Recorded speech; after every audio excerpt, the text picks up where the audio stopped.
بسم اللہ الرحمن الرحیم۔ محمد عائشہ صدیقہ رضی اللہ تعالی عنہا اللہ کے نبی صلی اللہ علیہ وسلم کے آخری دن کی روداد بیان کرتی ہیں کہ اللہ کے نبی صلی اللہ علیہ وسلم کو بخار بہت تیز تھا اور میں آپ کو اپنے سینے کے ساتھ ٹیک لگا کے بیٹھی ہوئی تھی۔ اللہ کے نبی صلی اللہ علیہ وسلم کی زبان مبارک سے بار بار ایک نصیحت نکلی، مومنو، آخری نصیحت، جس کے بعد اللہ کے نبی صلی اللہ علیہ وسلم کی زبان مبارک سے کوئی اور کلمہ نہیں نکلا۔ کان آخر کلامہ، اللہ کے نبی کی آخری کلام یہ تھی۔ کان یوصی بہ، اللہ کے نبی نے باقاعدہ نصیحت کی اپنی امت کو کہ میری وصیت یہ ہے، الصلاۃ وما ملکت ایمانکم، الصلاۃ وما ملکت ایمانکم، لوگو نماز کا خیال کرنا اور اپنے غلاموں اور اپنے خادموں کا خیال کرنا۔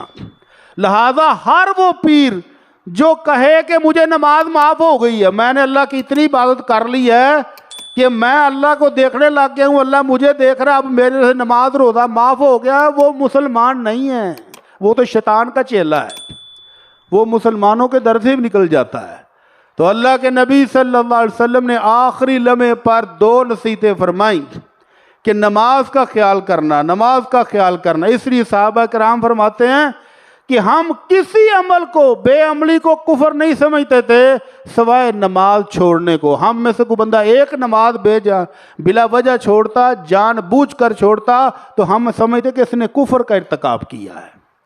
اور بیمار صحابہ کو دو دو صحابہ پکڑ کر سہارا لے کر مسجد میں لاتے، جس طرح کہ اللہ کے نبی صلی اللہ علیہ وسلم نے آخری نماز جو مسجد میں ادا کی وہ کس طرح کہ حضرت عباس اور حضرت علی دونوں کندھوں سے آپ کو سہارا دے کر آپ کو مسجد میں اس حالت میں لائے کہ آپ کے پاؤں مبارک زمین پر گھسٹ رہے تھے۔ آخری نماز حضرت ابو بکر پڑھا رہے تھے جب اللہ کے نبی مسجد میں تشریف لائے۔ حضرت ابو بکر نے آواز سن کے پیچھے ہٹنے کی کوشش کی تو اللہ کے نبی نے کہا نہیں ابو بکر مکانک، ابو بکر نماز پڑھاتے رہو۔ اور پھر اللہ کے نبی آپ کے بائیں طرف بیٹھ گئے تو حضرت ابو بکر صدیق سمجھ گئے کہ اللہ کے نبی اب امام ہیں اور میں آپ کا مقتدی ہوں۔ اللہ کے نبی نماز پڑھا کے آہستہ زبان سے، آہستہ آواز سے کہتے اللہ اکبر، تو ابو بکر اونچی آواز سے اللہ اکبر، تو امام مقتدیوں کے ابو بکر تھے اور ابو بکر کا امام محمد الرسول اللہ صلی اللہ علیہ وسلم۔ تو یہ آخری نماز اللہ کے نبی صلی اللہ علیہ وسلم نے پڑھائی اس طرح سے کہ آپ بیٹھے ہوئے تھے اور ابو بکر کھڑے تھے اور پیچھے سارے مقتدیوں نے کھڑے ہو کر نماز پڑھی۔ اس سے ایک مسئلہ اور بھی سمجھ آیا کہ اگر امام اپنی بیماری کسی تکلیف کی وجہ سے بیٹھ کر نماز پڑھائے تو پیچھے مقتدی جتنے صحت مند ہیں وہ سارے کھڑے ہو کر ہی پڑھیں گے۔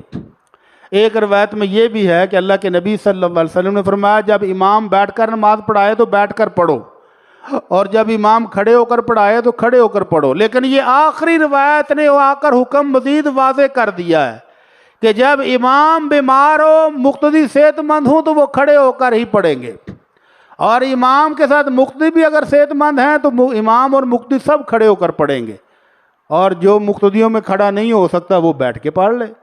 اللہ کے نبی صلی اللہ علیہ وسلم نے یہ آخری نماز پڑھائی، اور اس کے ساتھ ساتھ اللہ کے نبی نے جو وصیت کی ہے وہ ہے کہ اپنے خادموں کا خاص خیال رکھنا۔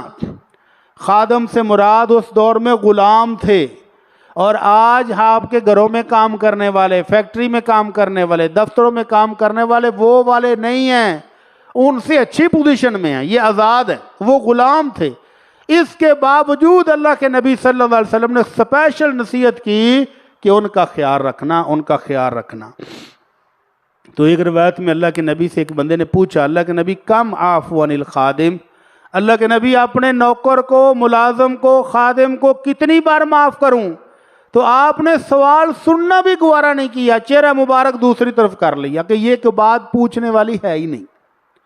دوسری بار پھر اس نے آ کر پوچھا تو آپ نے پھر چہرہ ادھر کر لیا۔ ایک تیسرے موقع پر آ کر اس نے پھر یہی سوال دہرایا تو اللہ کے نبی صلی اللہ علیہ وسلم نے فرمایا 70 مرہ فی الیوم، اگر ایک دن میں 70 بار غلطی کرے تو 70 بار ہی اس کو معاف کر دو۔ تو یہ ہے خادم کا حق کہ اس پر سختی کرنا، اس کو مارنا پیٹنا، اس کو گالیاں دینا، یہ اللہ کے نبی کے دین کے خلاف ہے، ان کے ساتھ نرمی کرنی چاہیے۔ اس کے بعد اماں جی عائشہ رضی اللہ تعالیٰ عنہا فرماتی ہیں کہ اللہ کے نبی صلی اللہ علیہ وسلم میرے سینے کے ساتھ ٹیک لگا کے بیٹھے ہوئے تھے، تو میرا بھائی عبد الرحمن آیا، وہ مسواک کر رہا تھا۔ تو اللہ کے نبی صلی اللہ علیہ وسلم کی ساری زندگی پاکیزہ ہے، ساری زندگی خوشبودار ہے، آپ کے پسینے سے بھی کستوری کی خوشبو آتی تھی، آپ اپنے منہ کو بھی ہر وقت مسواک سے پاک صاف رکھتے تھے۔ کیوں؟ جبرائیل سے ملاقات ہو جانی ہے، پتہ نہیں کس ٹائم جبرائیل آ جائیں۔ اور اللہ کے نبی صحابہ کرام کے ساتھ بھی پاکیزہ حالت میں ملتے تھے، اور اپنے گھر جب آتے تو اسپیشل مسواک کر کے آتے تھے۔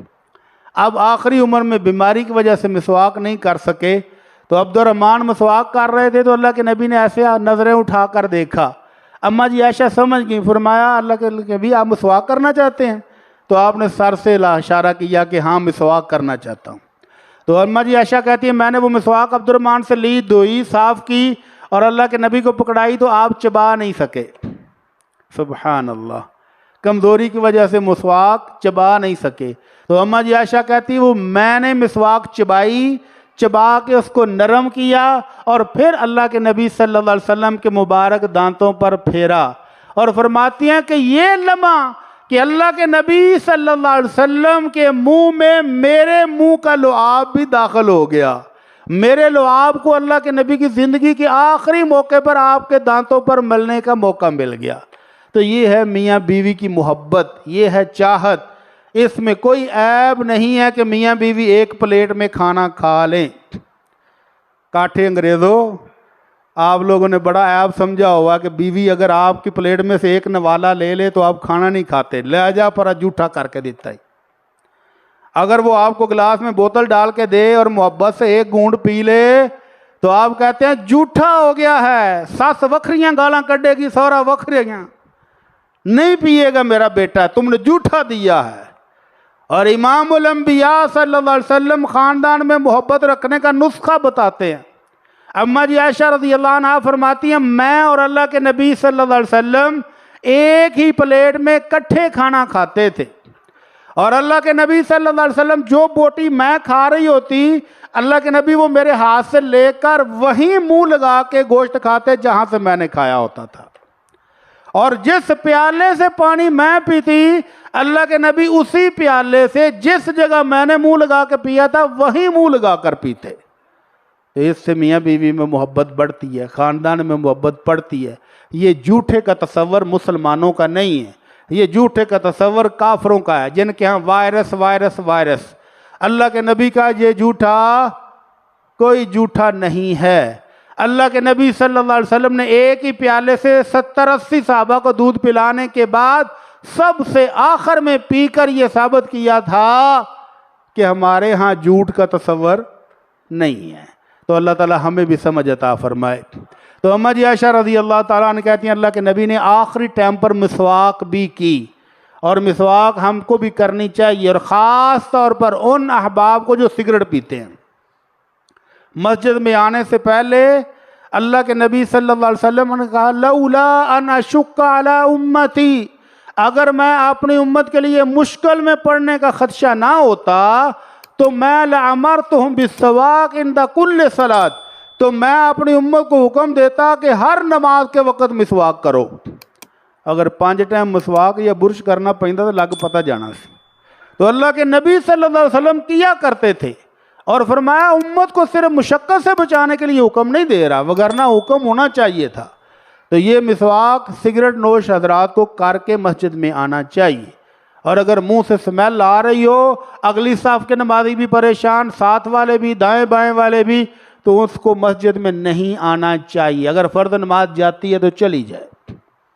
کیوں؟ اللہ کے نبی صلی اللہ علیہ وسلم نے حکم دیا ہے کہ من اکلا، جس شخص نے کھایا ہو، القراس ایک بوٹی ہے عربوں کے ہاں جس کے اندر سے سمیل آتی ہے، جس نے کھایا ہو کچا پیاز، جس نے کھایا ہو کچا لہسن اور سمیل آ رہی ہو کھانے کی وجہ سے، ڈکار مارے تو 4 صفحہ نو پریشان ہو جانے کی ہوا ہے۔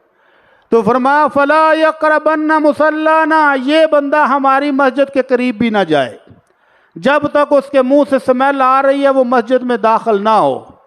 تو یہی حکم جرابوں کا ہے، جوگر پہنے ہیں، جرابیں پہنے ہیں، کئی دن سے صاحب نے اتاری نہیں اور اسی طرح مسح کر کے مسجد میں آ جائے تو نمازی بے ہوش نہیں کرنے، نمازیوں کو نماز میں پڑھنے دیں ان کو نماز۔ اللہ تعالی ہم سب کو سمجھ عطا فرمائے۔ اس موقع پر اللہ کے نبی صلی اللہ علیہ وسلم کی حدیث، اماں جی عائشہ رضی اللہ عنہا فرماتی ہیں کہ اللہ کے نبی جب صحت مند تھے تو ہمیں بتایا کرتے تھے کہ اللہ نے جس نبی کو بھی دنیا میں بھیجا ہے اس کا جب وقت قریب آتا تو اللہ تعالیٰ اس کو پیغام بھیجتے کہ اب میرے نبی تیری واپسی کا سفر قریب ہے، آنا چاہتے ہو کہ دنیا میں رہنا چاہتے ہو، جیسے تمہاری مرضی ہے۔